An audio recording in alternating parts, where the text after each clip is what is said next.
નમસ્કાર મિત્રો, નરેન્દ્ર મોદીના બીજી વાર પીએમ બનતા જ એમના દ્વારા મોટી ખુશખબરી આપવામાં આવી ચૂકી છે કે હવે પ્રધાનમંત્રી આવાસ યોજના હેઠળ બીજા 3 કરોડ ઘરો બનાવવા જઈ રહ્યા છે। તો આ વિડીયોની અંદર આપણે એની સંપૂર્ણ ઇન્ફોર્મેશન લઈશું કે તમારે અપ્લાય કઈ રીતે કરવું, એલિજિબિલિટી શું રહેશે અને કોને કોને મળશે આનો લાભ।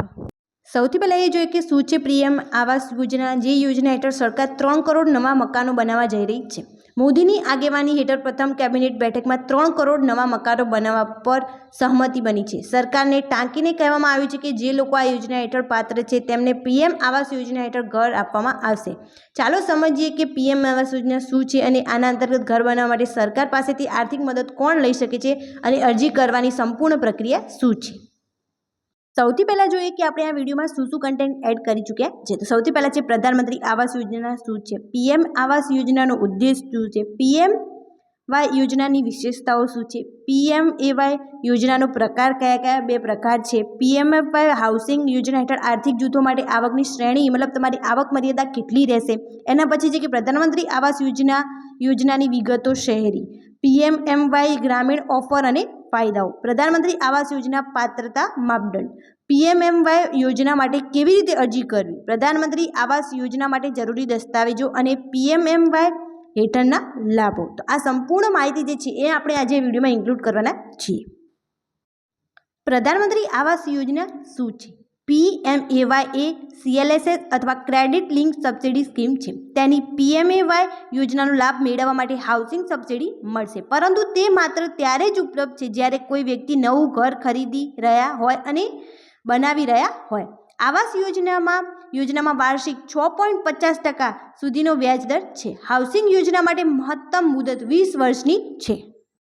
પ્રધાનમંત્રી આવાસ યોજનાનો ઉદ્દેશ શું છે? તો પ્રધાનમંત્રી યોજનાનો ઉદ્દેશ બધા માટે વ્યાજબી આવાસ પ્રદાન કરવાનો છે। આ યોજનાને ખાસ કરીને ગરીબ અને ઓછી આવકવાળા જૂથો માટે ટકાઉ અને વ્યાજબી આવાસ પ્રદાન કરવાનું લક્ષ્ય રાખવામાં આવે છે। આ યોજના ઓછી આવકવાળા જૂથોના ટ્રાન્સજેન્ડર સમુદાય અને વિધવાઓ સહિત લઘુમતીઓને પણ અનુકૂળ બનાવશે। પ્રધાનમંત્રી આવાસ યોજના તેને અન્ય હોમ લોન કરતાં ઓછા વ્યાજથી દરથી શક્ય બનાવે છે। પીએમએવાય યોજનાની વિશેષતાઓ, પીએમએવાયની વિવિધ સુવિધાઓ નીચે મુજબ છે। 20 વર્ષ માટે હાઉસિંગ લોન પર વાર્ષિક 6.50% સબસિડી વ્યાજ દર વસૂલવામાં આવે છે, જ્યારે જે પ્રાઇવેટ બેન્કો દ્વારા છે એ 10% તેથી વધુ લોન લેવામાં આવે છે વ્યાજ પર। આ યોજના હેઠળ ઘરોનું નિર્માણ કરવા માટે પર્યાવરણ અનુકૂળ અને ટકાઉ ટેકનોલોજીનો ઉપયોગ કરવામાં આવશે। પીએમએવાય યોજના દેશના એકંદર શહેરી વિસ્તારોને આવરી લેશે, જેમાં 4041 વૈધાનિક શહેરો સામેલ છે। આ યોજના ઘરો બનાવવા માટે 500 વર્ગ એક શહેરને પ્રાથમિકતા આપશે। બાંધકામ 3 તબક્કામાં કરવામાં આવશે। વરિષ્ઠ નાગરિક અને વિકલાંગ વ્યક્તિઓને ગ્રાઉન્ડ ફ્લોરમાં પસંદગી કરવામાં આવેલ છે। પ્રધાનમંત્રી આવાસ યોજના શરૂઆતમાં તબક્કામાં ભારતમાં તમામ વૈવિધિક શહેરોમાં લાગુ કરવામાં આવશે। મીન્સ જે મેઇન જે શહેરો છે ત્યાં આ લાગુ કરવામાં આવશે। પીએમએવાય યોજનાના પ્રકારો કયા કયા છે? તો પીએમ આવાસ યોજના ભારતના મોટા નગરો અને શહેરો સુવિધિત પ્રતિબંધિત નથી। આ યોજના હેઠળ બસ્તીઓ, ગામો અને અન્ય ગ્રામીણ વિસ્તારો પણ સામેલ છે। પીએમએવાય યોજનાના 2 પ્રકાર નીચે મુજબ છે। એક છે પ્રધાનમંત્રી આવાસ યોજના ગ્રામીણ માટે અને પ્રધાનમંત્રી આવાસ યોજના શહેરી માટે। તો પ્રધાનમંત્રી આવાસ યોજના ગ્રામીણ છે એ પીએમએવાય જી ગ્રામીણ આર્થિક રીતે નબળા વિભાગો અને ઓછા આવક જૂથ હેઠળના પરિવારો માટે છે। તે સુનિશ્ચિત કરે છે કે તેઓ તેમના ઘરો બનાવવા માટે વ્યાજની ધિરાણ મેળવી શકે છે। બીજી યોજના છે પ્રધાનમંત્રી આવાસ યોજના શહેરી, પીએમએવાય યુ અર્બન યોજના ભારતમાં લગભગ 4300 શહેરો અને શહેરોનો સામેલ છે। શહેરી યોજનામાં શહેરી કેન્દ્રોમાં આયોજન માટે વિવિધ વિકાસ અધિકારીઓનો સામેલ છે। તો આ હતા જે એના 2 મુખ્ય પ્રકાર છે તે। પીએમએમવાય હાઉસિંગ યોજના હેઠળ આર્થિક જૂથો માટે આવકની શ્રેણી, જે આર્થિક જૂથો છે એમના માટે આવકની શ્રેણી અલગ અલગ રાખવામાં આવી છે। તો હવે જોઈએ કે આની અંદર કઈ કઈ શ્રેણી છે જેની અંદર તમે એની એલિજિબિલિટી હોય તો તમે આની અંદર એપ્લાય કરી શકો છો।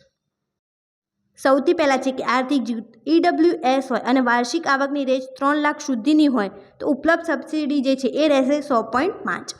પછી એલઆઈજી છે એની 3 લાખથી 6 લાખ સુધીની આવક હોય તો એમને ઉપલબ્ધ સબસિડી રહેશે 6.5%। એમઆઈજી 1 હોય આ બધી અલગ અલગ કેટેગરીઝ છે, આ શું કેટેગરી છે એના રિગાર્ડિંગ પણ વિડીયો જરૂરથી અમારી ચેનલ પર અમે મૂકીશું. 6 લાખથી 12 લાખ સુધીની હોય તો એમને 4% સબસિડી મળવાપાત્ર રહેશે. MIG 2 છે એમાં 12 લાખથી 16 લાખ સુધીની આવક હોય તો એમને 3% ઉપલબ્ધ સબસિડી મળવાપાત્ર રહેશે. રૂપિયા 18 લાખથી વધુની વાર્ષિક આવકવાળા પરિવારો પ્રધાનમંત્રી આવાસ યોજના માટે પાત્ર નથી. પ્રધાનમંત્રી આવાસ યોજનાની વિગતો શહેરી. પ્રધાનમંત્રી આવાસ યોજના શહેરી યોજનાની વિગતો નીચે મુજબ છે.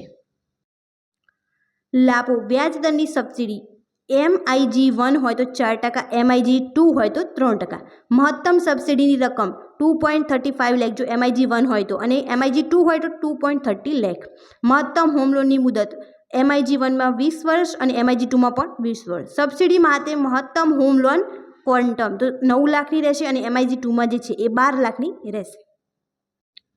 આની અંદર જે સબસિડી માટે મહત્તમ હોમ લોન ક્વોન્ટમ છે એ 9 લાખ અને 12 લાખ એ આપણે ચર્ચા કરી ચૂકી છે. એના પછી વ્યાજ સબસિડી NPV માટે છૂટ દર જે છે એ 9%, બંનેમાં 9% રહેશે. મહત્તમ કાર્પેટ એરિયા જે છે એ MIG 1ની અંદર 160 ચોરસ મીટર રહેશે અને MIG 2માં જે છે એ 200 ચોરસ મીટર રહેશે.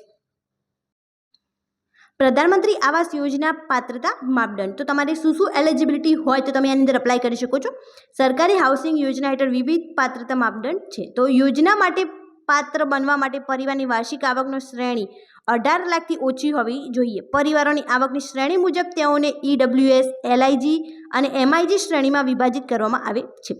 PM યોજના માત્ર નવી મિલકતો ખરીદવા અથવા નિર્માણ માટે ઉપલબ્ધ છે. વધુમાં અરજદાર આ યોજના માટે અરજી કરતી વખતે કોઈપણ પક્કા પ્રોપર્ટી ધરાવતા નથી.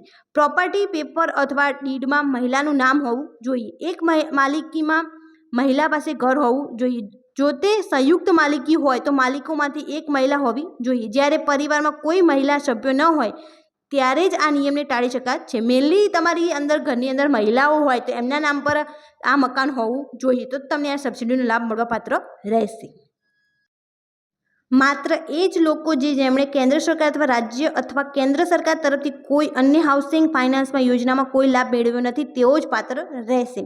યોજનામાં લાભો માત્ર એક જ વાર ઉપલબ્ધ છે. જો તમે પહેલેથી જ લાભ મેળવ્યો છે તો તમે બીજા ઘર ખરીદવા માટે તેના માટે અરજી કરી શકતા નથી. જનગણના અનુસાર ઘર અથવા મિલકતની ખરીદી ભારતના એક શહેર, નગર અથવા ગામોમાં થવી આવશ્યક છે. જો હોમ લોન માટે અરજી કરવાનું કારણ હાલની પ્રોપર્ટીનું વિસ્તરણ અથવા નવીનીકરણ છે તો પ્રથમ લોન હપ્તા મેળવ્યા 36 મહિનાની અંદર કાર્ય પૂર્ણ કરવું આવશ્યક છે.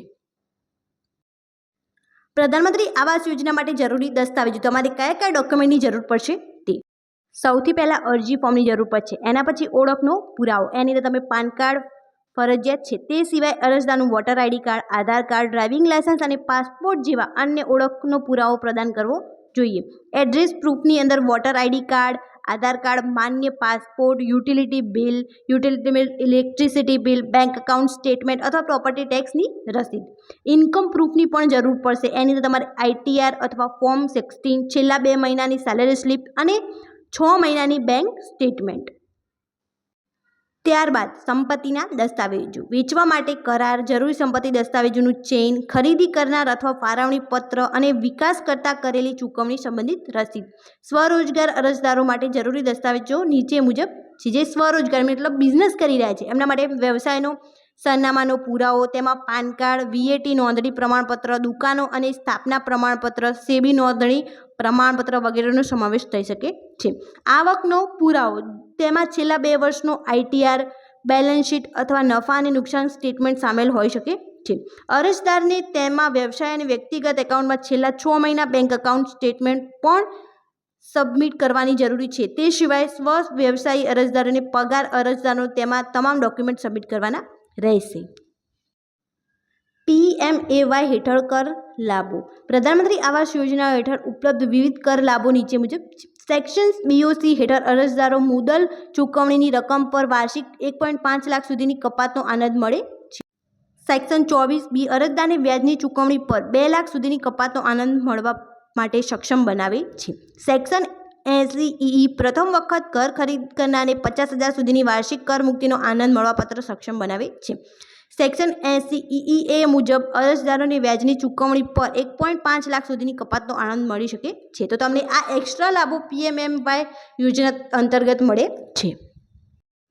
PMMY યોજના માટે કેવી રીતે અરજી કરવી એની અલગથી વિડીયો જરૂરથી હું બનાવીને મૂકીશ, જેની અંદર તમને ડિટેલમાં આની ઇન્ફોર્મેશન આપીશ કે તમારે કઈ રીતે આ ફોર્મ ફિલ કરવું જેથી તમારી એપ્લિકેશન છે એ ચોક્કસપણે અપ્રૂવ થઈ જાય. તો એના માટે અમારી ચેનલ સબસ્ક્રાઈબ કરીને રાખો, જ્યારે પણ એનો વિડીયો આવે ત્યારે તમને સૌથી પહેલાં નોટિફિકેશન મળી રહે અને તમે પરફેક્ટલી આ ફોર્મ ફિલ કરીને જે છે આ મકાનનો લાભ લઈ શકો. Thank you so much for watching.